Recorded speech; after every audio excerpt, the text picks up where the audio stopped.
The rain was coming down in sheets, a relentless curtain of grey that turned the road into a slick, black mirror. For Alex, a delivery driver pushing to finish his last run, this night was about to take a terrifying turn. One moment he was navigating a winding country road. The next, his tires lost their grip. The world spun into a chaotic blur of metal and shattering glass as his car plunged into a deep water-filled ditch, hidden by the overgrown roadside. Trapped in the mangled wreckage, with rain pouring through the broken windshield, Alex felt a sharp, searing pain in his leg. He tried to call for help, but his voice was a mere whisper against the storm's fury. Headlights pierced the darkness as cars drove by, one after another. To them, it was just another rainy night. To Alex, each passing vehicle was a fading glimmer of hope. He was invisible, and consciousness was starting to slip away like the rainwater seeping into his car. Just as despair began to set in, a pair of headlights slowed down. A man named Mark was on his way home, his eyes tired from a long day.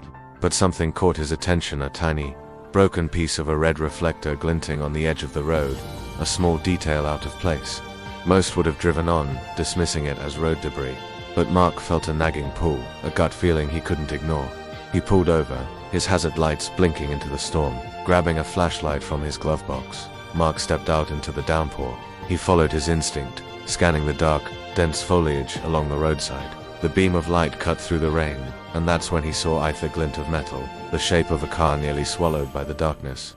He scrambled down the slippery embankment, his heart pounding. Inside, he found Alex, pale and barely conscious. Hey, can you hear me? I'm here. Help is on the way, Mark yelled, his voice a beacon of reassurance. He called emergency services, staying by Alex's side, talking to him, keeping him anchored to consciousness until the sound of sirens filled the air. Rescuers worked tirelessly to free Alex, who was then rushed to the hospital for a severe leg fracture and hypothermia. He survived weeks later. From his hospital bed, Alex reflected on the night that changed everything. It wasn't a miracle that saved him, but a choice. A choice made by a stranger to stop, to look closer, to care. Mark's simple act of paying attention turned a tiny, broken reflector into a signal of life. It reminds us all that sometimes, the most heroic thing we can do is to simply choose to stop for someone else in the storm. Thank you for watching. If you enjoy real-life stories about courage, rescue, and human kindness, subscribe for more powerful stories that remind us how much one decision can matter.